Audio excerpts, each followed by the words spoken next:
자, 따라하겠습니다. 여호와는 나의 목자시니.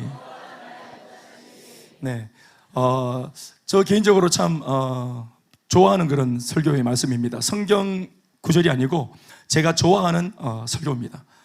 제가 아마 저희 교회에 아마 코로나 때 이 설교를 한 기억이 있는데, 금요일 날 설교를 좀 하고 이렇게 해서 아마 또 뒤에 오신 분들 다 같이 듣지 못한 것 같아요. 그래서 좀 업그레이드하여 또 제가 묵상한 바를 담아서 이 말씀을 전하려고 썼습니다. 한 몇 주 정도 이 말씀을 우리가 같이 구절로 나누어서 말씀을 통해 은혜 받기를 원합니다. 할렐루야. 따라합시다. 여호와는 나의 목자시니 내게 부족함이 없으리로다.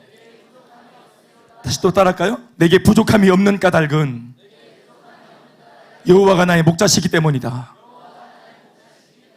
아멘. 오늘의 이 시, 다윗의 시로 알려져 있는 시편 23편의 이 노래는 다윗 왕이 자신의 노년에 말년에 지어 노래 부른 그 가사의 내용입니다.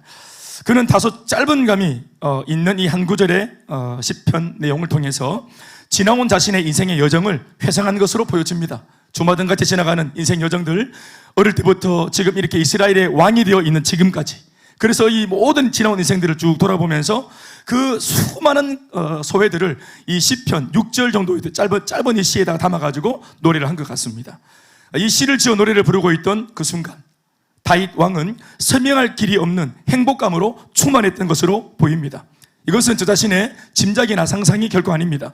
내게 부족함이 없습니다 라고 고백하는 이 하나의 그의 시편의 고백으로 우리 얼마든지 가늠할 수 있습니다. 아멘, 아멘. 부족함이 없다는 거 대단하지 않습니까? 내가 어느 정도를 가지고 있다, 내가 뭘 소유했다, 내가 이번에 뭐 집을 새로 샀다, 이런 개념이 아니에요. 그러니까 어떤 특별한 하나의 어떤 그런 조건 때문에 행복한 게 아니고, 이 고백이 뭐냐면 부족함이 없다는 거예요. 그냥 우리 뭐 경상도니까 이런 말 좀 써도 되겠지만 따라서 아싸리 부족함이 없다. 아멘, 아멘. 느낌이 딱 오죠? 아예 뭐 환불해, 뭐 그냥 옆집에 선물 갖다 주려고 해도 언제 해? enough. 할렐루야. LA, enough. 만족한다. 부족함이 없다. 결핍이 전혀 없다는 거예요. 할렐루야. 여러분, 행복한 사람이 누굽니까? 부족함이 없는 사람 아닙니까? 나는 내 아내에 대해서 전혀 부족함이 없습니다, 목사님. 기적 같은 고백입니다. 있을 수 없는 고백. 목사님, 저는 제 남편에 대해서 더 이상 바랄 게 없습니다. 부족함이 없어요, 지금. 할렐루야. 이건 꿈에도 소원 아닙니까? 우리가 지금도 이 부족함을 메꾸려고 쇠가 빠지고 있잖아. 여러분, 물어봅시다. 말란 김에. 누가 부자입니까? 얼마를 가진 사람부터 부자입니까? 오늘 이 고백대로 말한다면 부족함이 없는 사람이 부자입니다. 많이 소유한 사람이 부자가 아니에요. 부족함이 없다, 더 필요한 것이 없다고 말하는 사람이 부유한 사람입니다. 많은 부와 권력을 소유한 사람이 있죠. 세상 천지를 돌아보면 많이 가진 사람이 있죠. 그게 뭐든지 많이 가진 사람이 있죠. 그러나 여전히 내가 지금 많이 가지고 있지만, 그럼에도 불구하고 지금 현재 내가 가지고 있는 것보다 더 많이, 이것보다 또 다른 무엇인가를 더 우리가 갈구하고 있는 사람이라면 그 사람은 많이 소유한 결핍자일 겁니다. 돈 많이 가진 거지일 겁니다. 100억을 가졌는데 110억이 가지고 싶다. 그 10억이 더 가지고 싶어. 이만하면 됐다 싶은데 또 가지고 싶은 게 있어서 결핍되었어요. 그래서 만족함을 몰라. 족한 줄 모릅니다. 그 사람은 결핍입니다. 그런데 노년의 다윗은 지나온 자신의 전 인생을 놓고 살아온 그 모든 순간과 또 지금 이 순간까지 전혀 부족함이 없었고 또 없었노라고 노래하고 있다는 이 사실은 참으로 우리들에게도 큰 울림을 주는 대목이 아닐 수 없습니다. 할렐루야. 사실 우리가 예수를 믿을 때 우리의 최종 신앙의 고백은 이것입니다. 내가 하나님을 믿고 예수를 믿으면서 그 시로부터 돌아보니까 나는 부족함이 없다. 예수를 믿는 그 순간부터 부족함이 없었고 지금도 없다. 그러니 앞으로도 없을 줄로 믿는다 하는 거예요. 아멘, 아멘. 결핍과 부족함이 없는 이 신앙의 어떤 본질을 깨닫는다면 부모가 되어서 인생을 살면서 부족함이 없도록 만들어주는 이 복된 신앙의 진수를 반드시 자기의 자녀들한테 심어주려고 하는 부모가 될 것입니다. 내 자식들의 손에 쥐어주고 싶은 것 중에 제일 중요한 것은 신앙이라고 말하는 그런 부모가 될 것입니다. 예수를 만날 때만 부족함이 없기 때문이죠. 그러면 이걸 부모가 알면 반드시 내 자식에게 결핍이 없게 해주려는 부모의 마음이 인지상정이기 때문에 반드시 이 예수를 손에 쥐어주려고 애쓰는 부모가 될 것입니다. 그러니까 어떻게 하든지 말씀 앞에 앉도록, 예배 가운데 앉도록, 양육 가운데 앉도록, 하나님께서 기뻐 쓰시는 그 사역하는 자리, 선교하는 자리에 앉도록 최선을 다해 만들. 그래서 아들의 입에서 엄마 아버지 덕분에 제가 도움을 받는 덕분에 미숙했지만 지금은 신앙을 깨닫고 알아서 나 지금 부족함이 없어요, 이렇게 말하는 자식을 둔다면, 우리의 노년에 그렇게 말하는 아이들의 고백을 듣는다면 얼마나 행복할까요? 우리가 여러분 70이 되고 80이 되어 우리가 늙었을 때 아이들이 새가바짝에 키워놨는데도 그때 그 아이 나이는 40에서 한 50쯤 될 겁니다. 그런데 그때 애들이 막 부족함을 느끼면서 뭔가 만족이 안 돼가지고 엄마 아버지한테 대바라진 말하면서 엄마 아버지가 해준 게 뭐가 있습니까? 계속 달려들면은 70, 80 이미 늙어버린 우리가 얼마나 황당하고 힘들겠습니까? 그런데 참 사실 우리가 뭘 해준 건 없는 것 같은데, 그냥 예수를 소개한 것밖에 없는 것 같은데, 이 아이가 예수의 그 은혜를 깊이 깨닫고 예수의 부요함을 깨닫고 부족함이 없다고 말하는 자식을 둔 부모가 된다면 이것만큼 노년의 행복한 부모가 어디 있겠습니까? 사랑하는 여러분, 영민하시길 바랍니다. 그런데 그 부족함이 없는 인생이 어찌된 까닭인가 하니 따라합시다. 여호와께서 나의 목자셨기 때문입니다. 따라하라 했잖아요. 아멘이 아니고 시작. 여호와께서 나의 목자셨기 때문입니다. 여러분, 이것은 그냥 여호와는 나의 목자시다라는 어떤 성경적이고 신앙적인 어떤 구호가 아니에요. 여호와가 나의 목자셨기 때문에 지금까지 나는 내 인생 전체를 돌아보아 내가 증인인데, 목격자고 내가 증인인 당사자인데 나는 부족함이 없었다라고 다윗이 자신의 인생 전체를 놓고 본인이 지금 시인하고 있는 거예요. 본인이 자신의 인생 전체를 놓고 자기가 경험하고 목격한 것들을 지금 이걸 증언하고 있는 것이에요. 아멘, 아멘. 자신의 평생을 두고 지금 이 순간까지 부족함 없는 인생이 되게 해주신 하나님에 대해 그가 밝히고 있는 한 가지 신앙 고백은 의외로 단순합니다. 무엇가 나를 이렇게 꽉 찬 인생이 되게 만들어줬나? 후회할 것이 없는 인생이 되게 만들어줬나? 하나님을 믿고 붙조차 하나님 일을 하기를 참 잘했다. 하나님의 은혜를 쫓아 왕이 되어 힘든 것도 있었지만 그 왕의 직분의 자리에서 주님의 영광을 위해 애쓰고 힘쓰며 살길 참 잘했다. 막 후회하지 않는다. 이렇게 말하는 다윗으로 만들어준 비결이 뭐예요? 그것은 한 가지의 신앙 고백이죠. 단순하면서도 명확한, 바로 오늘의 주제입니다. 여호와는 나의 목자셨기 때문이라. 목자는 그 당시 다윗이 한 나라의 자그마치 왕이고 소위 등 따시고 배부른 입장에 있었으니까 부족함이 없는 것이 아닌가라고 생각할 수 있겠지만 그렇지 않습니다. 오늘 부족함이 없다고 말하는 다윗의 그 고백의 근거는 자기가 지금 등 따시고 배부르고 한 나라의 왕이기 때문이 아니에요. 돌아보면 실제로는 왕도 고대 시대를 보면, 고대 시대만 그런 게 아니죠. 지금도 마찬가지죠. 없는 사람도 고달프지만 있는 사람도 고달픕니다. 큰 사업하는 사람도 큰 고민 안고 삽니다. 큰일하고 사는 사람들 큰 고민 속에 있습니다. 실제로 왕도 부족하고 왕도 결핍이 있습니다. 왕이기 때문에 덮어놓고 부족함이 없다? 아니에요. 고대 사회에서는 왕이 되었다고 다 끝난 게 아니에요. 내부적으로는 암암리에 왕인 자신을 암살하려고 하는 모의가 항상 있었고요. 외부적으로도 외세의 침공이 늘 있었던 터라 왕이 되어도 심신이 피곤한 것은 예배가 아닙니다.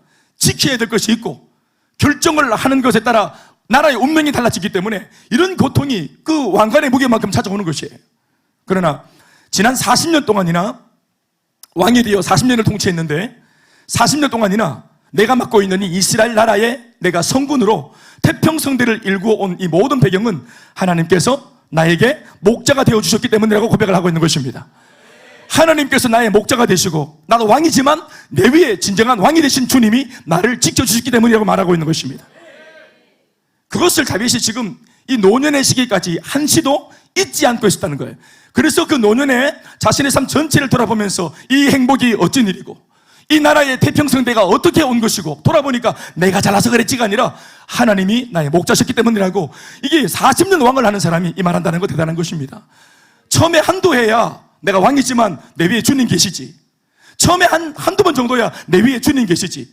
그러면서 겸손할 수 있지만 한 나라의 왕이 소위 어명을 내리고 항상 지시를 내리는 왕의 자리에 그가 자그마치 40년을 있었어요. 40년 동안 왕이 말하면 안 되는 게 없어요. 불가능한 한 게 없어요. 마치 자기가 하나님인 것처럼 착각할 수 있어요. 그런데 40년을 한 자리 왕으로 재위하면서 그래 얼마든지 착각할 수 있는 그런 환경에 있으면서 그 말년에 하는 말이 여호와가 나의 목자라는 사실을 그는 명시하고 있습니다.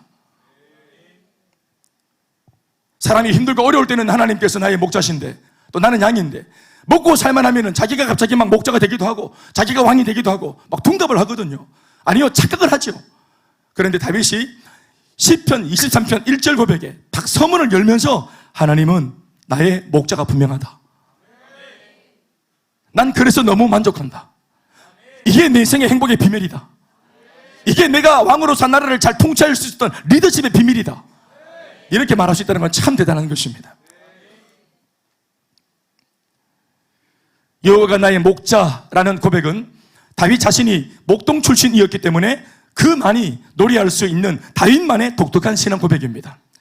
그러니까 만약 한평생 자기가 어린 시절부터 만약에 요리를 했다 그러면은 요리를 한 사람들은 여호와는 나의 셰프.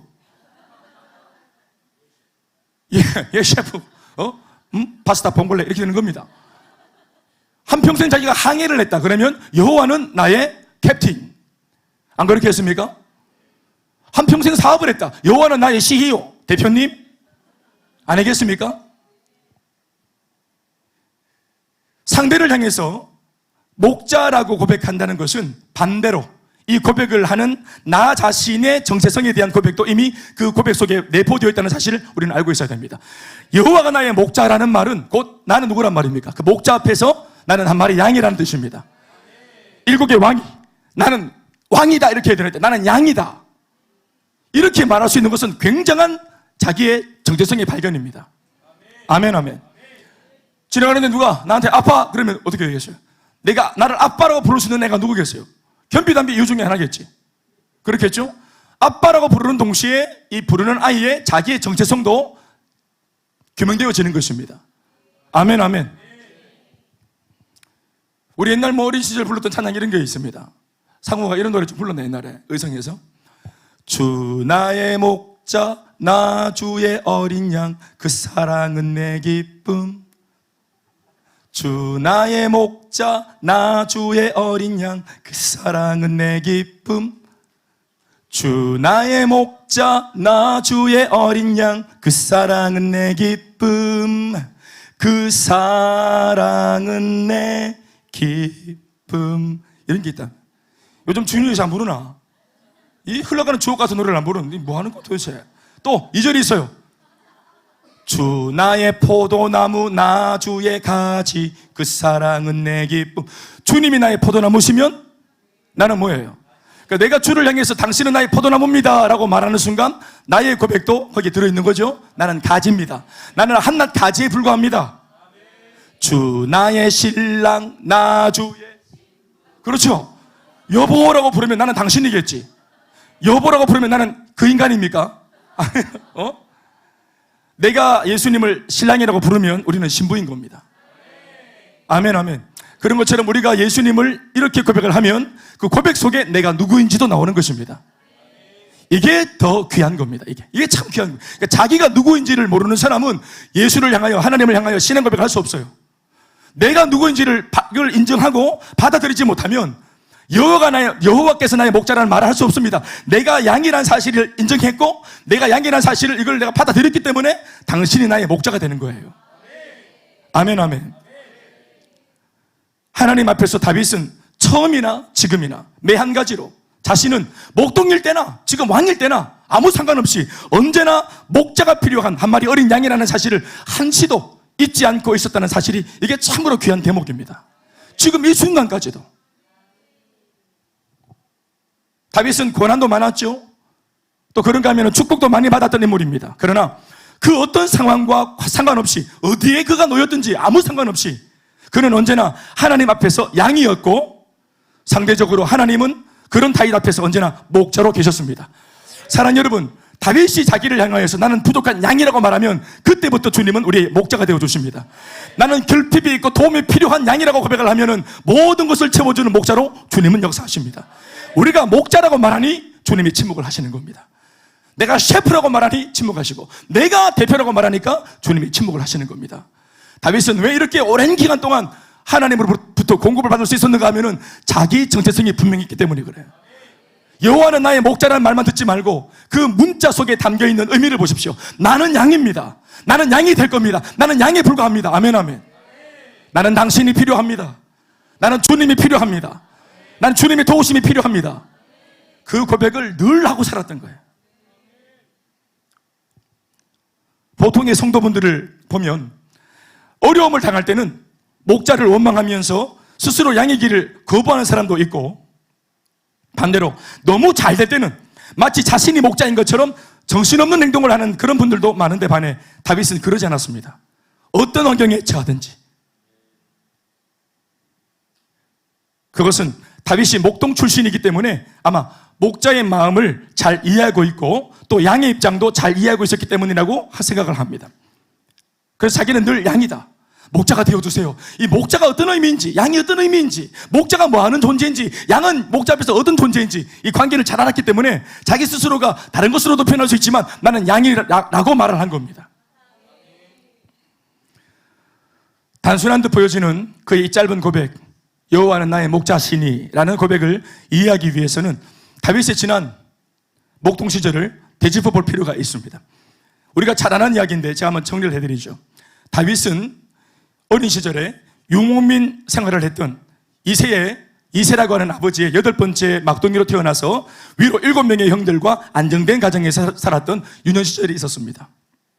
그러나 그것은 겉으로 보여지는 가정의 모습이었고 실제로는 하나뿐인 아버지로부터 무시를 당했고 7명의 형들한테서는 늘상 치이며 살았던 천덕꾸러기 신세였습니다.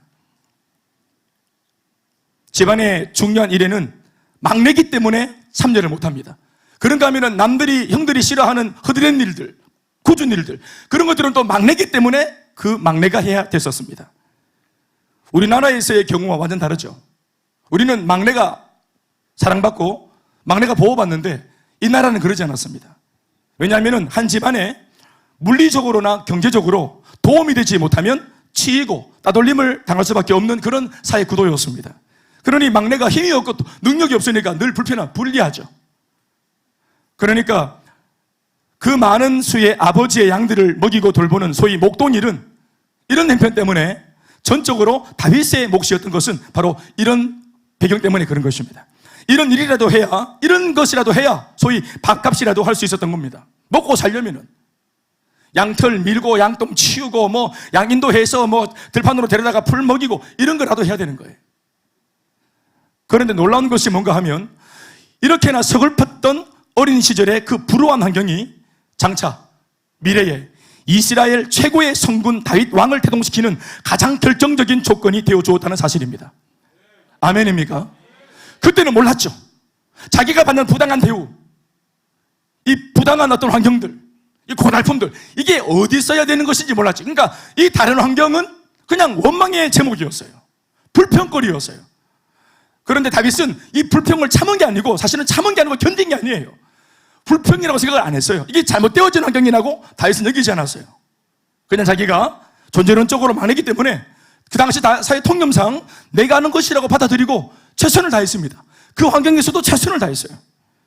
그런데 나중에 막 두고 보자, 뭐가 되어서 두고 보자, 이걸 미래를 기약하고 잘한 게 아니고 전혀 지금 환경의 가치를 모르고 그냥 최선을 다한 것뿐인데, 이게 나중에 다윗 왕이 되어서 하나님 손에 붙들려 쓰임받을 때 이게 아주 중요한 요소가 되었던 것입니다. 다소 부당해 보일 수도 있었던 아버지의 그 부당한 명령, 양이나 돌봐, 양똥이나 치워, 그러면서도 결코 유익해 보이거나 이해가 되지 않았던 그 양을 치라던 명령 앞에 순종했던 어린 다윗은 자신도 모르게 중요한 인생의 자양분을 그때부터 차곡차곡 쌓아가고 있었던 것입니다. 아마도 먼 훗날 그때로부터 쌓았던 자양분들이 오합지졸의 이스라엘 백성들을 하나님 앞으로 인도할 수 있게 만들어준 좋은 사역의 약재료가 되었을 것으로 보입니다. 훌륭한 왕이 될 수 있었던 비결과 조건은 어쩌면 어린 시절 힘겨웠던 목동 시절부터 갖추어졌던지 모르는 것입니다. 아멘, 아멘. 그 세 가지 정도가 갖추어집니다. 그러니까 뭣도 모르고 자기가 뭘 예측한 게 아니라 이 불효하고 부당하고 아주 어려웠던 이 환경이 다윗에게 준 것이 있었어요. 세 가지입니다. 첫 번째는 순종입니다. 순종. 아버지로부터 어릴 때부터 부당한 명령을 받았습니다. 그 순종을 해야만 했던 명령은 어디다가 순종을 했냐면은 의롭고 건강한 명령이 아니고 아주 부당한 명령이었어요. 아무리 자식이 있지만 얼마든지 한 소리 할 수 있는, 대바라칠 수 있는, 반항할 수 있는 그런 배경이 되어준 그런 부당한 명령이었어요. 그리고 그 명령이 굉장히 좋아 보이지 않았어요. 이 명령을 따랐을 때 그게 나한테 유익이 되어 보이지 않았어요. 허드렛 일들, 형들도 싫어하는 허드렛 일들. 아버지는 그걸 알면서도 막내에게 다 그걸 밀어붙였습니다. 네가 해라 이거 말이죠. 그 부당한 명령 앞에 다윗은 어릴 때부터 두 마음을 품지 않고 그것을 말없이 묵묵히 이행합니다. 우리가 다윗의 이야기를 알잖아요.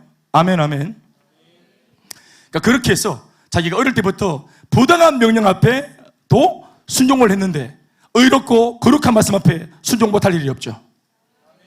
어려운 환경에서도 순종을 했는데 좋은 환경에서 의로운 말씀 앞에 순종 못할 리가 없죠. 그거 해봐야 아무 유익이 없는 그런 명령에도 순종을 한 다윗인데 그 일에 순종을 했을 때 멋진 결과가 나타나는 그런 명령 앞에 순종 못할 일이 없죠. 그러니까 어려운 환경 속에 도저히 순종이 안 되는 상황 속에 하나님께서 어린 다윗을 밀어놓고 순종을 하도록 만들어 놓은 겁니다.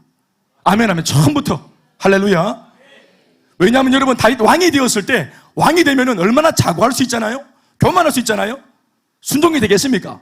이미 타이틀을 가져버리면 순종이 안 돼요. 타이틀을 가져버리면 그때부터는 이 사람을 다룰 수가 없어. 훈련이 안 돼요. 그러면 다윗 왕이 되었을 때 순종이 뭔지 모르는, 그러면서도 순종을 요구하는 자리에 있게 되어지면은 자기는 순종을 한 적도 없으면서 다른 사람들한테는 순종을 요구하는 왕의 자리에 있고 보면은 사고를 치는 겁니다. 그래서 남들 위에 굴림하고 서민들의 애반을 모르죠. 그 바닥에서 빡빡 긴다는 게 뭔지 몰라요. 자기는 말만 한마디 던지면 다 되니까. 그러니까 막 던지는 겁니다. 그냥 그 한마디에 백성들은 우왕좌왕하면서 난리가 나고.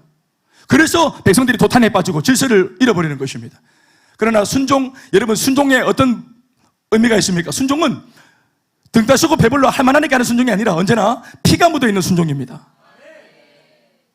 이 순종을 하려고 그러면 내 욕심을 버려야 되고 내 소욕을 버려야 되고 좀 더 찾아 좀 더 눕자 하는 내 개인의 욕망을 버려야 돼요. 그러니까 소위 표현하기를 피가 묻어있는 것이 순종입니다. 그래서 순종이 피가 묻어있어요. 값어치가 있는 순종, 값비싼 순종입니다. 이렇게 순종을 해온 경험이 있는 사람은 남들에게 순종을 요구할 때도 그 마음을 헤아리고 아주 젠틀하게 순종을 요구할 수 있게 되어지는 거예요. 그래서 군림하는 군주가 아니라 아주 지혜롭고 덕망 있는 그런 이스라엘의 성군이 될 수 있었던 것이겠죠. 아멘. 그리고 두 번째는 충성입니다. 순종과 함께 그의 유년시절에서 몸에 배인 것은 충성이었어요. 아까도 말했지만 아버지의 양들을 생명 다해 지켜내는 그 환경 속에 다윗이 있었죠. 사실은 부당한 명령 때문에 지키는 양들이라면 우리 같으면 막 꼰티를 내면서 꼬라지를 부리면서 말씀 보면은 사자가 잡아가고 곰이 양을 물어갔다 그랬는데 우리 같으면 우리가 물어버리지 않겠어요? 뭘 사자가 잡아먹어? 우리가 잡아먹어버리지. 발로 막 툭툭 차면서 그냥 기대기 막 대고 이러면서 이래가지고 물 먹여야 되는데 막걸리 먹이고 이래가 해롱해롱 해가 보내보고 이래가. 얼마나 그렇게 뒤틀어진 마음으로 못된 짓을 많이 할 수 있잖아요. 그런데 누가 보든 안 보든 한결같이 마치 자기의 일인 것처럼 충성을 할 수 있는 거.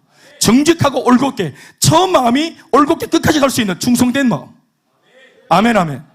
이걸 막내 아들이 되어서 아버지의 명령을 따라서 조심스럽게 아버지의 양인 거예요. 자기 양이 아닌 겁니다. 늘 보면은 아베의 양, 아버지의 양 이렇게 표현하거든요. 사무엘상 17장 말씀 보시면은 항상 아버지의 양이에요. 자기 양이 아니에요. 맡은 거예요. 그러니까 맡은 자에게 구할 것은 충성이라 했죠. 내게 아니기 때문에 대충 하는 게 아니라 반대입니다. 내게 아니고 맡은 것이기 때문에 최선을 다해야 되는 거예요.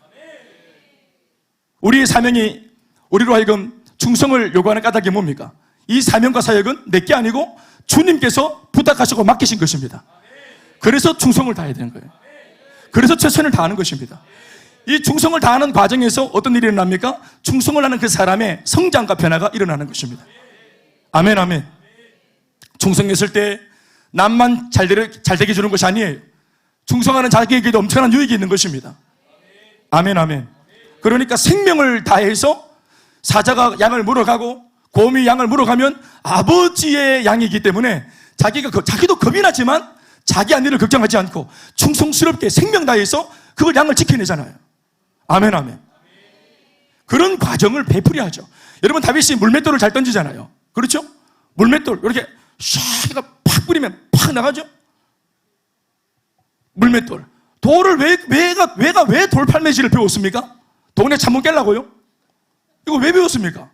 처음부터 골리앗을 타도하기 위해 배웠습니까? 날마다 골리앗 이렇게 거리놓고 맞방 맞추기 딱 이 연습을 한 겁니까? 다윗 골리앗 앞에 설 줄 몰랐지? 그냥 사자 잡으려고, 곰 잡으려고, 양을 지키려고 충성스럽게 창의적으로 맡기신 일을 어떻게 하면 잘 감당할까? 아이디어. 아버지는 돌팔매질하면서 지키라는 말 안 했지만 아이디어, 창의적으로. 할렐루야. 그렇게 하나 더 보태다 보니까 결국 그 모든 것들이 사명 때문에 모든 걸 보탰는데 이게 자기에게 자양분이 되어진 겁니다. 아멘, 아멘.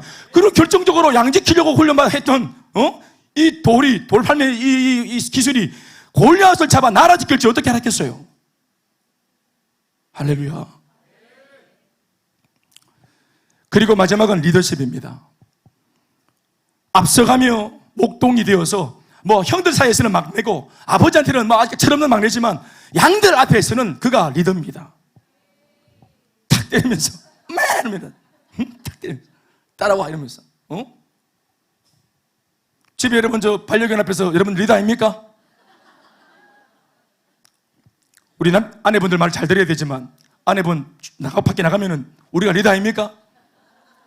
알았어, 앉아, 일어나 이러면서 괜히 괴롭히고 아내가 이빠는 강해질수록 더 괴롭히고 이렇게. 할렐루야. 양들 앞에 다윗은 리더입니다. 앞서가며 양질의 초원으로 인도하고 잘 먹이고 양질의 풀을 먹이고 아멘, 아멘. 책임지는 리더 말입니다. 군림하는 리더 말고 목동은 누구 위해 존재하는 겁니까? 양을 위해서 존재하는 게 존재론적으로 목동입니다. 양이 없으면 목동은 필요 없죠. 그러니까 양들을 지키기 위해 목동 짓을 했던 겁니다. 타고난 기질은 리더십이 아니에요. 다윗은 리더십이 출중하지 않아요. 그런데 양들을 리드하면서 리더십이 만들어진 겁니다. 이해되시면 아멘 하십시오. 우리가 누가 처음부터 리더십이 있습니까? 남을 이끌고 제안하고 권면하고 땡기고 우리가 처음부터 그런 기술이 있습니까? 없습니다. 그런데 우리가 셀리더를 하면서 어떻습니까? 셀리더를 하면서 셀가족들한테 내가 생각할 때 좋은 거 있으면 기도 한번 하자고, 이 집회에 참석하자고, 예배를 드려보자고, 양육을 받아보자고 제안하죠. 권면하죠. 또 그의 말들을 들어주죠. 이러면서 리더십이 만들어지는 겁니다. 사람의 마음을 얻는 기술들이 만들어지는 것입니다. 공감 능력이 만들어지는 것입니다. 역정지수가 높아지는 것이에요. 아멘, 아멘. 그래서 리더십이 만들어지는 거예요. 지나가다가 똑같이 자빠지지만 리더기 때문에 평상시 같으면 넘어진 김에 쉬었다 가요. 그런데 셀 가족들이 넘어진 채로 봅니다. 리더님은 안 일어나세요? 그럼 내가 언제 한번 시간 있으면 일어날게. 이게 아니고 셀 가족들이 보고 있으면 똑같이 넘어졌어도 민첩하게 일어납니다. 아멘, 아멘. 그래서 리더인 거예요. 그리고 자기만 일어나는 게 아니라 넘어진 셀 가족들을 이렇게 세우죠. 그러면서 리더인 겁니다. 양들을 그렇게 인도하다가 리더가 될 일이 뭐가 있노? 8번째인데 형들 한 방씩만 지어박아도 7방인데 무슨 말을 하겠노? 건의 상겠습니다 하면 팔 꺾어부는데 무슨 건의를 하노? 리더십이 없어. 근데 양들을 돌보면서 리더십이 탁월해진 겁니다. 물론 이런 것 말고도 더 찾아볼 수도 있겠지만 하나님 앞에서 성군 다윗이 가진 가장 대표적인 소양들을 찾으라면 저는 이 세 가지인 것 같습니다. 다시 한번 따라하겠습니다. 순종, 함께 순종, 충성, 리더십. 아멘, 아멘. 아까도 말했지만 순종, 충성, 리더십을 가지자. 이걸 가지자. 저 대학에 가기 위해서 필요한 요거를 내가 이 세 과목을 열심히 공부해서 만점 받아야지. 이렇게 하고 목표를 놓고 공부한 게 아니에요. 그냥 주어진 환경 속에서 지구지순 불평하지 않고 열심히 살았는데 그 삶이 이 세 가지의 근육을 만들어주는 계기가 되었던 것입니다. 그러니까 환경 탓하는 사람은 죽었다 깨어나도 이런 근육을 못 가집니다. 예. 원망하는 사람, 불평하는 사람, 머리로 계산하는 사람, 얍삽하게 그렇게 구는 사람, 이런 사람한테는 천지 이런 것들이 깃들지 않습니다. 배울 수 있는 은혜가 있길 바랍니다, 여러분. 저 같은 사람 정말 피레미 목사가 제가 이런 다윗에게 견줄 수 없죠. 아예 견줄 마음도 없고 견줄 수 없지만 제가 반보 앞에 있는 입장으로 몇 가지를 좀 소개를 하면은, 저도 제가 지금 이렇게 목회하고 사역을 하면서 요 세 가지가 목회자로서 필요한 소양들인데, 이게 목회자로서 필요한 소양들이더라고요. 순종과 충성과 리더십 말이에요. 근데 이게 제가 신학교에서 배운 적이 없어요, 이걸. 신학교에서 이번 학기는 순종을 배워라, 이번 학기에는 충성을 배워라, A+, 리더십 배워라, 리더십 F, 이런 게 아닙니다. 그런데 지나온 삶을 쭉 돌아보니까 그때는 목사가 되려는 마음도 없었는데도 그냥 지나온 세월 속에 그런 것들이 만들어졌던 것 같아요.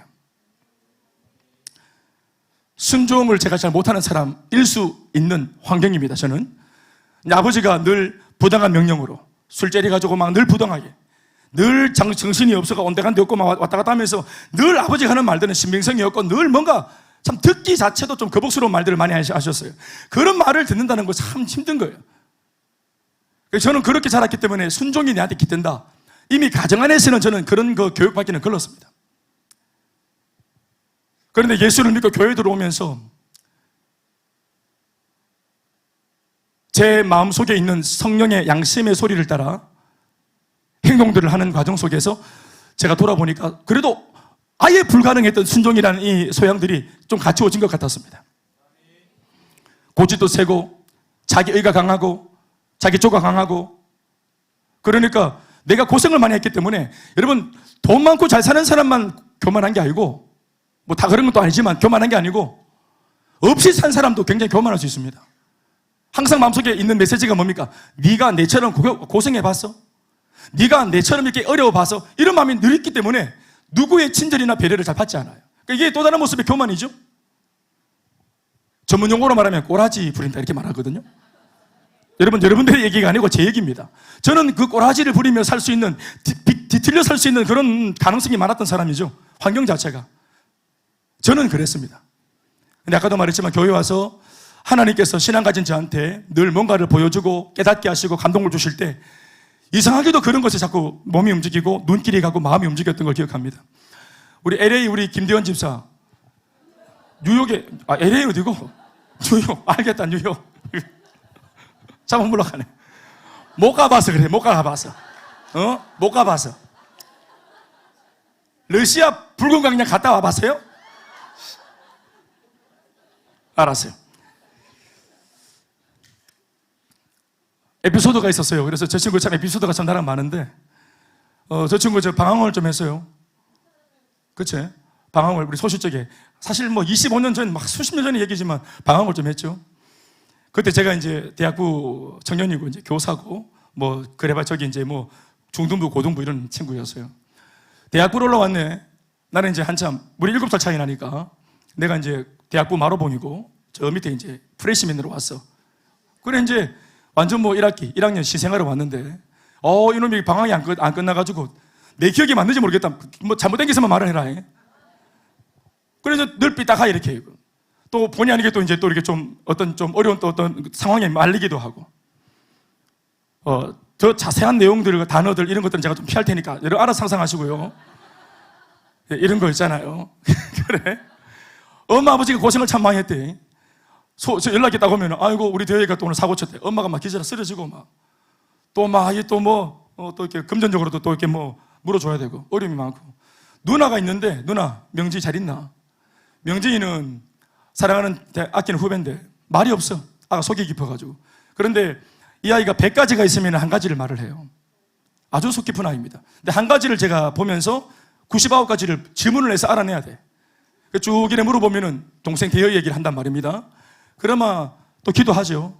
또 찾아가기도 하고 그런 일들 많이 겪다가, 그러다가 이제 대학교 1학년 때 언제 한번 나한테 잡혀가지고 이제 대학부 예배를 한번 가기 싫다 하나 억지로 들고 갔어. 그래가지고 내 옆에 내가 또 조장이었고 이제 GBS 제가 이제 성경 그 조장이었는데 그 1학년 아이들 쭉 제가 발을 맡았는데 1학년짜리 앉혀놓고 자기 동기고 친구인데 대현이를 다 어려워해. 자기 친구 대현이를 어려워해.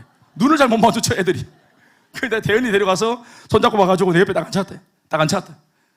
그리고 그날 성경 공부 말씀을 딱 열었는데 창세기 말씀 2장 3장 말씀인데요, 인류의 이 세계에 죄가 어떻게 처음 출현했는가 하는 그런 대목이었습니다.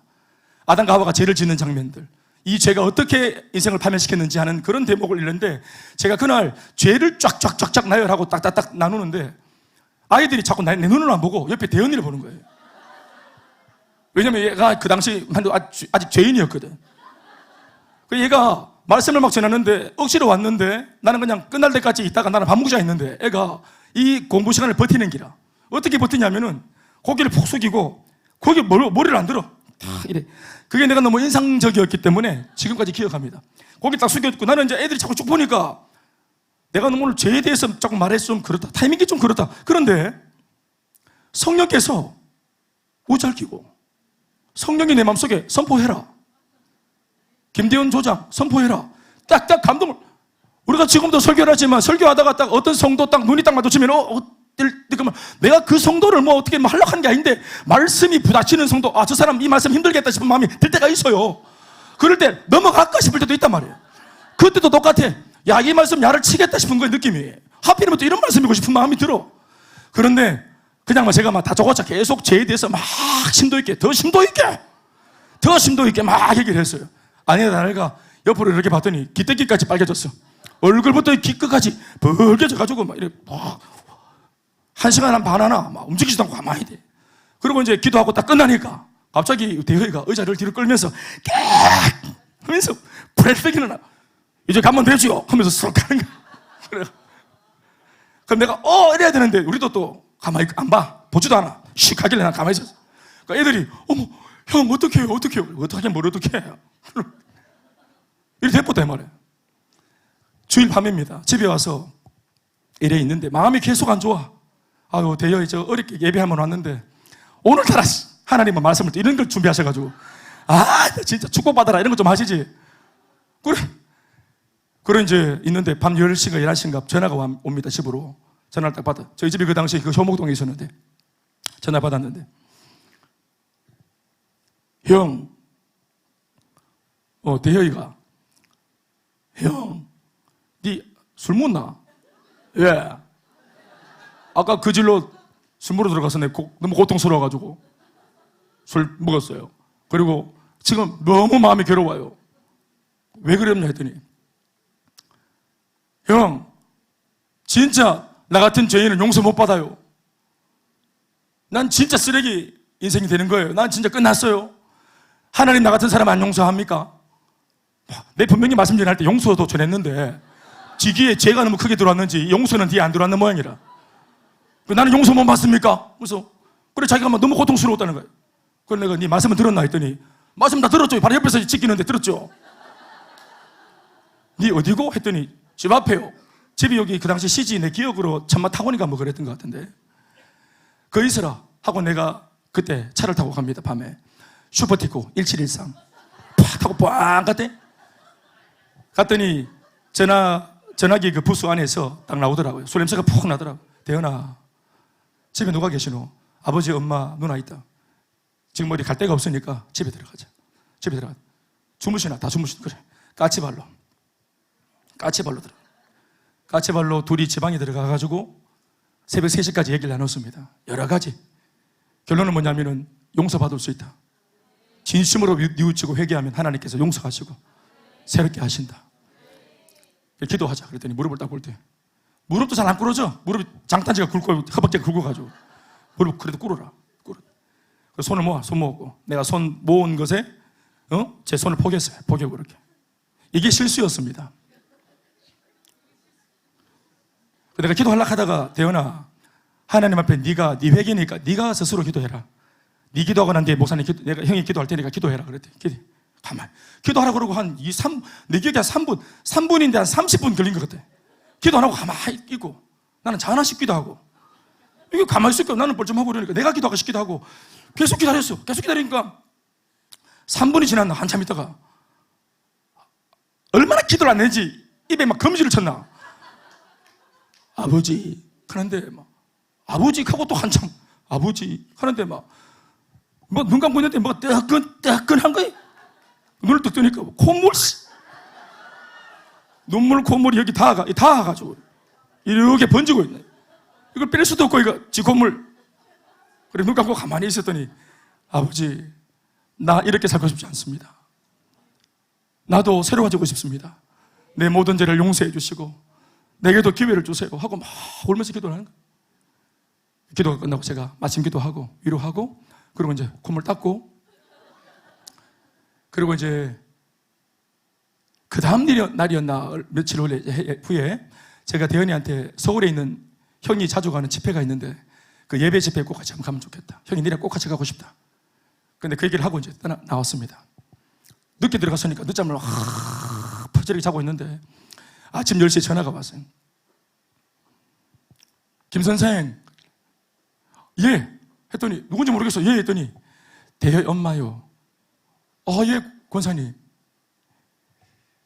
어젯밤 우리 집에 왔다 갔죠 새벽에. 예 했더니 아이고 진짜네. 새벽에 자는데 벽 너머 엄마 아버지가 계시는 겁니다. 엄마가 선잠에 자기 아들 기도가 들리는 거예요. 자기 아들 기도 소리가. 우리 아들이 기도 소리, 이게 무슨 일이고, 우리 아들이 기도를 하다 해. 우리 아들 기도 안 하는데 기도 소리 울면서 회개하고. 그걸 엄마가 듣고 아빠를 깨웠어. 여보 대현이 기도한다고. 두 분이 벽에다 이렇게 귀를 대고 기도 소리 들으면서 둘이 울었다 해. 침대 위에 손잡고 우리 아들 기도한다고. 김 선생, 어제 기도하는 거 다 우리가 들었고, 그리고 수고하셨고 너무 고맙고, 그리고 서울에 무슨 집회 간다는 말도 들었다. 내 10만 원 지어 보낼 테니까 내가 줬다 하지 말고 이걸로 형이 차비 다 하는 것처럼 해가지고 그래 잘 갔다 오시라고 다 10만 원 다. 내가 그때 백수였거든요. 10만 원 다. 그리고 우리는 집회를 갔다 왔죠. 그리고 자기가 은혜를 받고 돌아와서 고려고 얼마 안 있다가 군대 가고, 군에서 군종병을 했는가 찬양 인도를 하고, 그러면서 이제 딱딱 잡히면서 이제 그 뒤로는 제가 이제 교회를 사역 때문에 나왔기 때문에 모릅니다만은, 그러고 이제 오늘 만난 겁니다. 돌아들으니까 자기 그 뉴욕 교회에서 예배 인도도 찬양 인도도 한다고 들었고, 하여튼 뭐 그렇게 열심히 한다고 들었고 감사하고. 사랑하는 여러분, 이 아이가 하는 말이 뭐냐면은 자기가 어떨 때는 교회에 좋은 마음으로 왔대요. 한번 해보려고 좋은 마음으로 왔는데 사람들은 아직까지 자기를 우락부락하고 이렇게 막 그냥 막 방황하는 그런 대연이로 사람들이 본다는 겁니다. 사실 그렇게 봤는지 모르겠어요. 근데 자기 자격지심에 자기는 정말 모처럼 좋은 마음으로 교회에 나왔는데 사람들은 이 마음을 모르니 껍데기 겉모습의 대연이만 보고 또 수근거리거나 또 자리를 피하거나 이렇게 또 눈치를 본다는 겁니다. 아까 말했던 그 1학년 아이들처럼 자기는 진짜 새 마음으로 왔는데 아이들이 그 마음을 몰라준다는 거예요. 그래서 성령께서 저한테 말씀하시기를 대연이를 찾아가라, 대연이를 붙들어라, 함께 해라고 계속 깊게 얘기했던 겁니다. 그래서 제가 얼마나 많이 만난지 몰라요. 같이 할렐루야. 순종입니다. 내가 한다고 될지 모르겠지만 그러나 알았을 때는 모른 척 못하는, 내가 몰랐을 때는 몰랐지만 들었을 때는 내가 한다고 될지 모르겠으나 한번 도전해 보려고 하는 그러한 순종하는 마음, 성령의 음성 앞에 순종하는 마음, 그 작은 것이지만 그것을 목회자도 아닌 저한테 하나님 심어주셨습니다. 돌아보면은 저는 지금도 여전히 그 마음이 제게 있다는 거 감사합니다. 지금도 제가 한 영혼 때문에 울 수 있다는 거 감사합니다. 어떤 사람은 목사님이니까 말하지만 전혀 그렇지 않습니다. 저는 대학 때, 청년 때 그렇게 했습니다. 뭐 대연이만 아닙니다. 뭐 다 뭐 제자랑 갖다 말할 수 없지만 소년한 아이들, 또 막 일진 아이들, 사고 치는 아이들, 어쩌다 보니까 그게 제 전매 특허가 되었어요. 범호교회 대학부 목사로 갔더니 한 놈이 와서, 다른 교회잖아요. 범목사로 갔는데 목사님 하길래 내가 누구냐 했더니 중학교 때 말을 얼마 모르길래 뭐냐 그랬더니 목사님 십자가 던진 사건. 제가 그 산에 가서 십자가 토나무로 십자가 크게 만들어 가지고 이걸 들고 와가지고 집회 앞에 이만큼 큰 십자가를 그 마룻바닥에 집어 던졌거든. 팍 던지면서 십자가를 붙들고 기도하라 그랬더니 소년원 아이들이 붙어가지고 아버지 십자가 하면서 손만.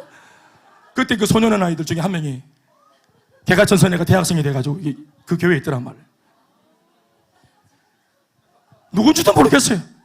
지나가다가 만나면 이랬던 아이들, 또 그때 같이 기도했던 아이들, 같이 손잡았던 아이들, 새벽에 신방했던 아이들, 예? 새벽에 같이 기대기 맞고 집에서 쫓겨나가지고 같이 손잡고 저 청도 저 개울가에 가가지고 같이 밤을 샜던 아이들. 사랑하는 여러분, 그 작은 것들이 모여서 이렇게 사역을 할 수 있도록 은혜를 주신 것 같다고 저는 믿습니다. 여러분들은 더 훌륭한 일꾼이 되시기 바랍니다. 충성요 마찬가지죠. 더불어 마찬가지입니다. 저는 지금 둔하게 사역을 하고 있습니다. 부교육자 시절에 시작했습니다. 저는 그때 당시에는 둔하게 사역 반대는 아니었지만, 그러나 누가 봐도 싫어하는 분위기, 환영받지 못하는 환경에서 저는 한결같이 일관되게 이 사역과 비전 앞에, 그리고 나 자신의 마음속에 이게 진심이 가는 것에 대해서 답을 할 수 있는 기회를 얻었습니다. 저는 그 당시 그러한 과정 속에서 돌아보니까 충성심, 야합하지 않고 타협하지 않고 내게 주신 비전과 양심을 따라 한결같이 걸어갈 수 있는 힘이, 그 근육이 길러졌다고 믿습니다. 사람들은 말했습니다. 지금 부모 사퇴하지 말고 행복 모임 그거 나중에 네가 단임 목사 되면 해라. 저는 생각했습니다. 오늘 못하면 단임 목사 때도 못하는 게다. 부모 사퇴 못하면 단임 목사 때도 못하는 게다. 오늘 내가 살릴 영혼 못 구원하면 내일도 없다. 그때 했더니 지금도 하는 것입니다. 여러분, 지금 하면은 내일도 하게 될 줄 믿습니다. 리더십요? 리더십이 별겁니까? 내가 내 양심 신앙 안에서 진짜 좋은 걸 발견했어요. 근데 성도들은 몰라요. 그 차이입니다. 그걸 먼저 알고 있는 제가 이거 한번 해보자, 양육 한번 해보자, 컨퍼런스 한번 가보자, 집중을 한번 받아보자, 한 단계만 더 가보자, 한 단계만 더 가보자, 이까지 왔는데 수료 한번 해보자, 아울리치 한번 가보자, 단기 선교 한번 가보자. 제가 경험한 하나님의 은혜들, 분명히 제가 주관적으로 객관적으로 봤을 때 은혜가 된다라고 싶었던 것들을 모르는 분들에게 제안했던 거, 권면했던 거, 그게 리드한 삶이었습니다. 아멘, 아멘. 리더는 군림하는 것이 아닙니다. 좋은 것을 나누고 소개하는 자리인 거예요. 하도록 도와주는 자리인 줄 믿습니다. 돌아보니 순정, 충성, 리더십이 그렇구나. 다윗처럼은 아니지만 별 볼 일 없는 인생일 때부터 하나님께서 삶의 현장 속에서 양육이 되이 훈련이 되이 지금부터 시작, 이게 아니고 무던히 이게 훈련인지 양육인지 모르는 그냥 삶 속에서 그 고통스러운 자리, 불평스러운 자리, 모두가 기뻐하지 않는 자리에 하나님은 나를 부당한 자리에 두시면서 내 마음의 진위가 어떤지를 알아보시는 과정을 겪으셨던 것입니다. 아멘입니까? 시작은 미약해도 나중에 심히 창대할 줄로 믿습니다.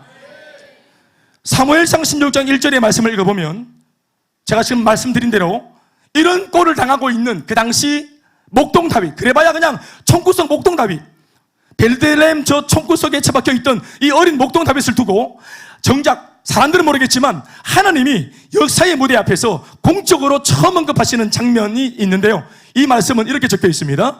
하나님이 다윗을 언급하는 첫 번째 고백입니다. 시작. 여호와께서 시작.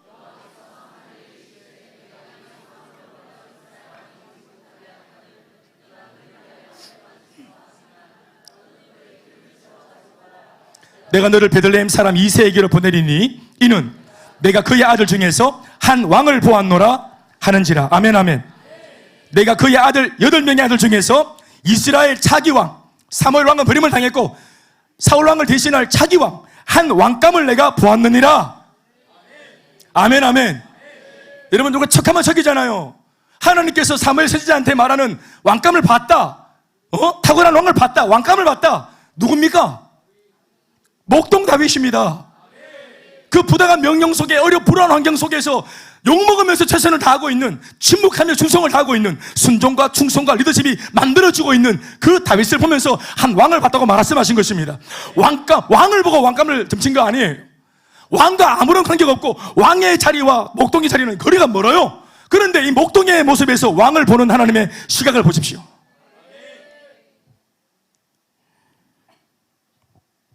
이스라엘 초대 왕이었던 사울 왕은 불순종과 그리고 불충성과 그리고 빗나간 리더십으로 하나님 앞에 버림을 받던 그 동시간대에 이미 하나님의 시선을 사로잡고 있는 또 다른 자기 이스라엘의 왕감은 어린 다윗이었습니다. 그 당시 다윗은 어린 목동에 불과했죠. 집안에서도 별로 경제적인 도움이 안 돼서 인정을 못 받았던 천덕꾸러기, 그런 모양의 어린아이 다윗이었어요.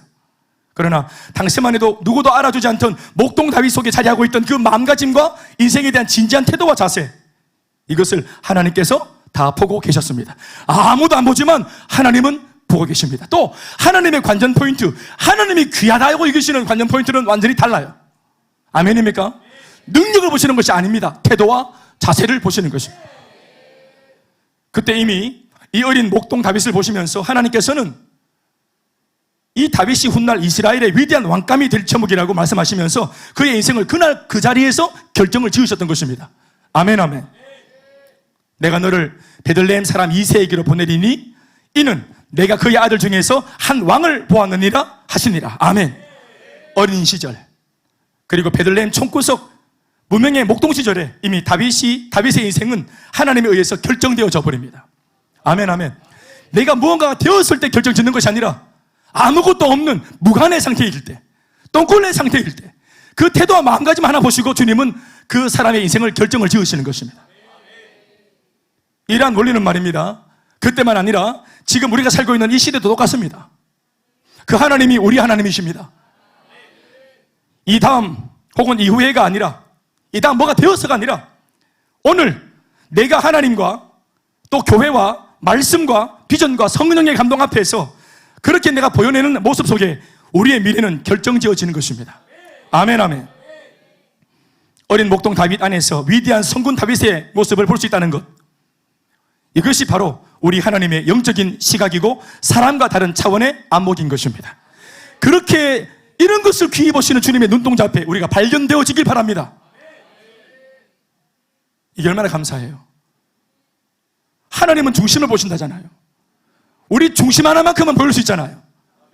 지금 현재 갖춘 게 없어서 능력은 보여드릴 게 없지만, 가난한 중에도 없는 중에도 어려운 중에도 병든 중에도 내가 얼마나 하나님을 사랑하는지 내 마음의 중심을 마침 하나님이 보신다면 이거 보여드릴 수 있잖아요.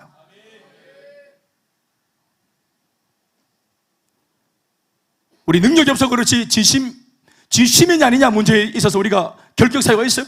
진심이잖아요.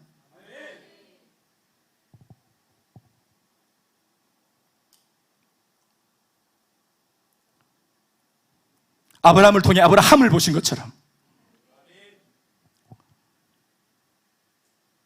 갈릴리 깡촌 물고기 잡던 시몬에서 베드로, 대사도 베드로를 본 것처럼, 핍박자인 사울에서 복음 전하는 바울을 보신 것처럼, 우리 여기 어린아이들 속에 우리는 나중에 커서 뭐가 될까 고민하고 있고, 나는 뭐 이것도 저것도 아닌 것 같아.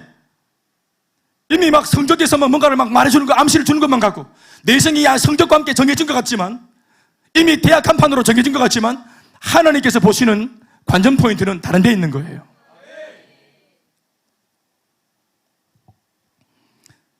바로 이런 영적인 가치관으로 사람을 눈여겨보라고 우리도 주님 닮아서 누가복음 16장 10절 말씀과 같은 말씀이 우리들한테 주어지고 있는 것입니다. 시작. 지극히 작은 것에 충성된 자는 큰 것에도 충성되고, 지극히 작은 것에 불의한 자는 큰 것에도 불의하다. 결판은 어디서 납니까? 작은 것에서 나는 것입니다. 아멘입니까? 그러니 덜 가졌을 때, 지금 내가 대단하지 않을 때, 세리드가 아닐 때, 굉장한 일꾼이 아닐 때, 은혜 많이 못 받았을 때, 굉장히 부자가 아닐 때, 굉장히 큰 사업을 일으키는 것이 아닐 때, 지금 하나님께 우리의 충성심을 보이시기 바랍니다. 빌립보서 3장 17절 말씀도 이와 같은 맥락으로 교훈을 주십니다. 시작. 형제들아, 너희는 함께 나를 본받으라. 그리고 너희가 우리를 본받은 것처럼 그와 같이 행하는 자들을 뭐해라? 눈여겨봐라. 눈여겨봐라. 없는 중에도 진심을 다하는 태도와 자세가 올곧고 바른 사람 눈여겨봐라. 하나님은 아마 다윗을 눈여겨보셨던 것 같습니다. 그 이후로도 목자가 되신 하나님께서는 어린 양에 불과한 이 다윗을 역사의 무대 위에 올려놓으시기 위해서 약 3가지의 환경을 만드십니다. 첫 번째는 사무엘 선지자를 통해 가족들 앞에서 기름 부음을 일부러 보는 앞에서 받게 해서 가족들에게 억지로라도 인정할 수밖에 없도록 만들어 주십니다. 장차 이스라엘 왕이 될 것이라고. 그 시대를 주름잡던 대의 선지자 사무엘이 집에 찾아 방문을 해서 7평 무시하던 아버지 앞에서 이 막내 아들을 불러가지고는 딱 기름을 부어서 하나님의 예비된 일꾼으로 딱 책정을 하잖아요. 아멘, 아멘. 가족들에게 인정받게 하십니다. 하나님께서 인정받게 하십니다. 지금은 가장 가까운 가족들한테 옳은 일을 하면서도 모욕을 당하고 무시를 당하고 건강하게 그 가치를 우리가 판단받지 못하는 경우도 있죠. 그러나 하나님께서 반드시 때가 되면 우리를 높이시고 인정하게 하십니다. 그리고 이 인정이 그 가족들한테도 좋은 것입니다. 내 아들이 왕이 나와서 막내가 왕이 되어서 앞으로 왕이 될 거래. 좋은 거 아닙니까? 할렐루야. 형들도 마찬가지입니다. 동생 중에 왕이 나와서. 할렐루야. 그러니까 가족들에게 인정받는다는 것이 가족들한테 복수한다는 말이 아닙니다. 두고 보자. 이게 아니고 모두가 좋은 겁니다. 오늘 엄마 간증 드리니까, 지훈아, 엄마 간증 드리니까 감동이 되지? 감동이 된다. 상빈아, 사익감 상빈아, 어떠노? 예비 장모님 딱 간증 드리니까 은혜가 안 되나? 어떤 마음이 드노? 나는 회개해야 되겠다 이런 마음이 들더나? 같이 뛰어야지. 장모 될 사람이 저렇게 딱 달려가는 저 정도로 딱 자리를 딱 잡아줬다. 신앙의 어떤 그런 딱 그림을 딱 잡아줬다. 그러면은 우리 자녀들이 딱 붙으면은 얼마나 멋지겠노? 삼각편대, 하객진. 할렐루야. 놀라운 일이 일어날 게다. 오늘 다리 아파서 축구 못 오나? 할렐루야. 축복한다. 두 번째는 어떻게 인정받게 하십니까? 역사의 무대에 올리기 위해서 하나님이 연출하신 상황이 뭡니까? 골리앗을 등장시켜서 골리앗을 물리치기 한 일을 통해서 민족들 앞에 인정받게 하십니다. 이스라엘 백성들 모두가 총구석 다윗을 몰랐는데 출사표를 던지며 돌을 집어 던지며 골리앗을 잡는 사건으로 모든 이스라엘 백성들이 다윗을 알게 되어져요. 아멘, 아멘. 이 사건이 나라에는 위기였지만 위기를 극복한 다윗을 통해서 다윗은 출사표를 던지고 역사 무대 위에 진출하게 되어지는 것입니다. 아무리 위기가 와도 말입니다. 준비된 사람은 해결책을 찾는 겁니다. 그렇게 하면서 역사의 무대 위에 진출하는 거예요. 마지막 세 번째는 사울 왕의 사비가 되게 해서 고난을 받게 하는데요. 그 고난받는 과정을 통해서 하나님 앞에 끊임없이 자기의 중심을 인정받게 만들어 두십니다. 아멘, 아멘. 원망하지 않고 한결같이 고난을 받는데도 주를 위해 사는 그런 건강한 왕이 될 수 있는 준비를 하죠. 아멘, 아멘. 다윗은 베들레헴 총구석 별 볼 일 없던 자신의 인생을 하나님께서 마치 한 마리의 양을 돌보시듯 이렇게나 섬세하고 친밀하게 자그마치 지금까지 노년이 된 지금 이 순간까지 어떻게 이리 은혜를 베풀어 주셨는지 고백하기를, 그렇기 때문에 내 인생 전체를 돌아보아 나는 주님 때문에 부족함이 없다고 하는 말로 오늘의 시를 지어 노래를 부르고 있는 것입니다. 그가 고백한 여호와는 나의 목자라고 하는 이 고백, 여호와는 나의 목자입니다라고 할 때 이 목자라는 말로 하나님을 표현하는 데 있어서는 몇 가지의 중요한 의미를 그가 담고 있다는 걸 알고 있습니다. 설명을 드리자면 이렇습니다. 첫 번째는 목자는 자기 양의 이름을 알고 양은 자기 목자의 음성을 안다는 것입니다. 이걸 다윗이 압니다. 요한복음 10장에 나오는 예수님의 말씀에도 적혀 있지만 목자는 자기 양의 모습, 이름을 알고 있어요. 아멘, 아멘. 집에 반려견 이름 누가 지었어요? 집에 반려견 이름은 그 개의 엄마가 지어줬습니까? 집에 기르는 반려견 이름 누가 지었어요? 집주인이 지었지. 그러니까 집주인이 이름을 지을 때, 이 짐승의 이름을 지을 때 어떻게 짓습니까? 초롱이, 전박이, 바둑이, 똘똘이, 쩔뚝이, 배불뚝이, 이렇게 왜 짓습니까? 왜 이름을 이렇게 누가 이름을 상비나 이렇게 짓겠습니까? 개 이름을 대현아 이렇게 누가 짓겠어요? 강아지 이름은 강아지 되게 짓죠. 근데 왜 그렇게 짓습니까? 캐릭터를 보고 짓는 겁니다. 그 반려견, 그 내가 키우는 짐승의 양의 캐릭터를 아는 거예요. 지나가다가 툭 던지는 것이 아닙니다. 알고 있어요. 오랫동안 날 때부터 지금까지 키운 거예요. 그래서 이름을 지어준 겁니다. 그러니까 진짜 아는 거죠. 요한복음 10장 3절 말씀 읽어보시겠습니까? 다 같이 한 목소리로 시작. 문지기는 그를 위하여 문을 열고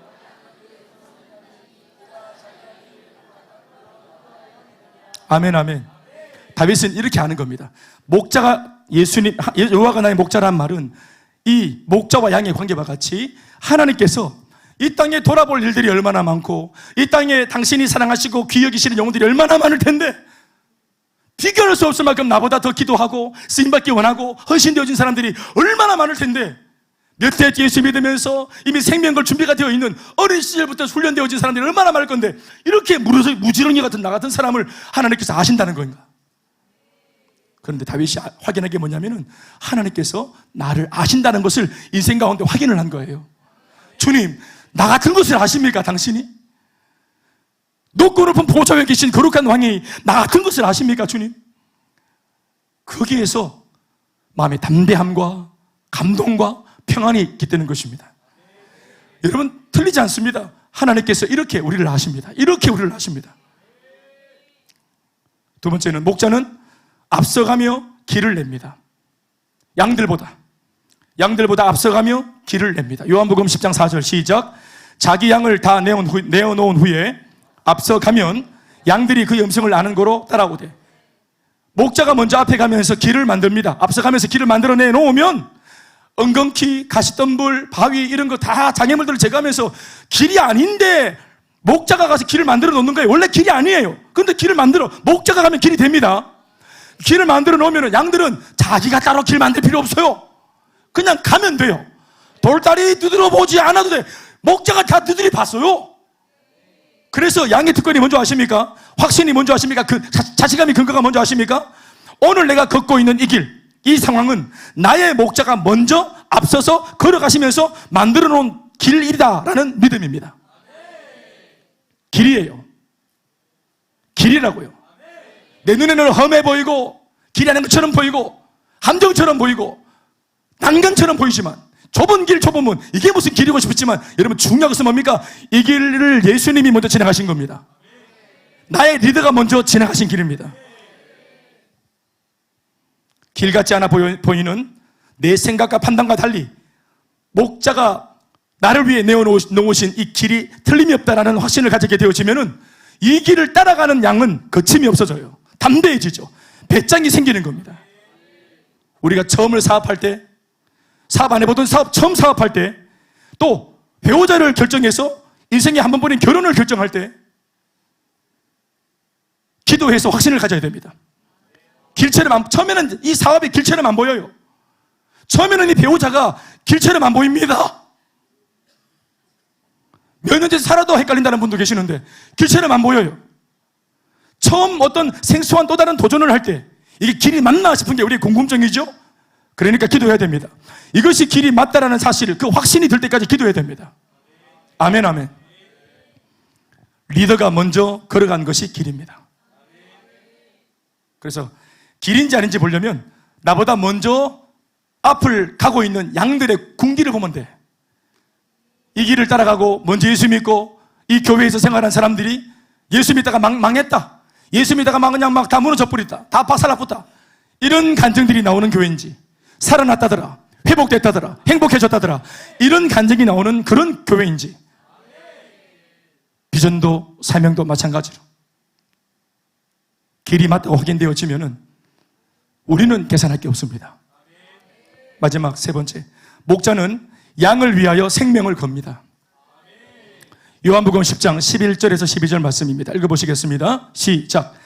나는 선한 목자라. 선한 목자는 양들을 위하여 목숨을 버리거니와 삭구는 목자가 아니요 양도 제 양이 아니라 이리가 오는 것을 보면 양을 버리고 달아나나니 이리가 양을 물어가도 또 해치느니라.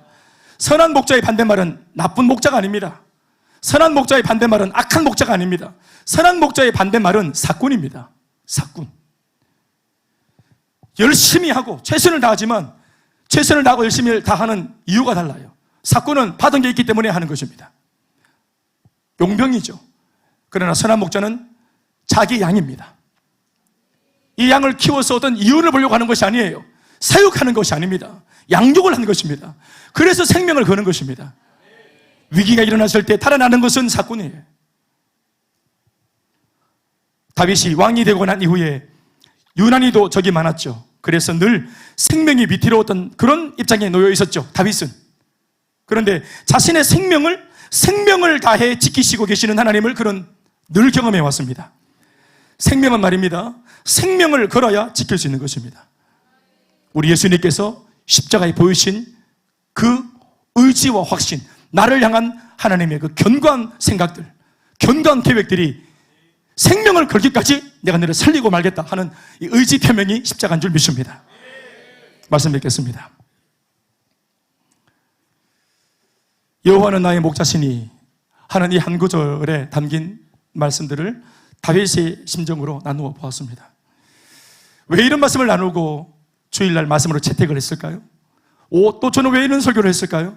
중요한 것은 여러분, 다윗이 고백했던 그 하나님이 지금 우리의 하나님이시고, 그리고 하나님께서 다윗 한 사람한테 보이셨던, 다윗 전생일을 통해서 하나님이 한 인물한테, 한 인생한테 평생을 놓고 계속 보여줬던 당신의 의지, 당신 속에 있는 어떤 그런 입장 표명들, 이것은 다윗만을 향한 주님의 계획이 아니고 지금 예수 믿고 있는 나를 향한 당신의 포부이자 계획이고 의지이기도 합니다. 그러면 우리들도 그런 하나님을 만나면 기꺼이 목자가 되어주시겠다고 하시는 주님의 의지를 우리가 들었다면, 우리도 주를 고백할 때 당신은 우리의, 다윗처럼 우리의 목자가 맞다고 말할 수 있어야 되겠죠. 제가 볼 때 다윗 시대의 하나님이나 우리 시대의 하나님은 조금 더 달라진 것이 없는 것 같아요. 그런데 고민을 해보자면 오늘 내가 다윗과 같을 수 있는가 하는 것입니다. 우리의 마음이 다윗 같을 수 있는가? 다윗이 왕이었을 때 그런 마음 말고 그가 목동이었을 때의 마음, 우리 그럴 수 있는가? 만약 다윗 왕을 본받아라 그러면 우리는 또 핑계를 댈 겁니다. 우리는 왕이 아니잖아요. 왕일 때는 잘할게요. 그런데 오늘 이 말씀에 주목하는 우리 중심이 뭡니까? 왕일 때의 다윗이 아니잖아요. 아무것도 없는 초라한 목동 다윗일 때의 모습이잖아요. 이미 그때부터 이미 결정이 나버렸잖아요. 그러면 우리들도 이 말씀을 오늘 복음으로 들을 수 있습니다. 우리도 목동 같으니까, 우리도 별로 가진 게 없으니까, 우리도 참 여러 가지 어려움이 있으니까.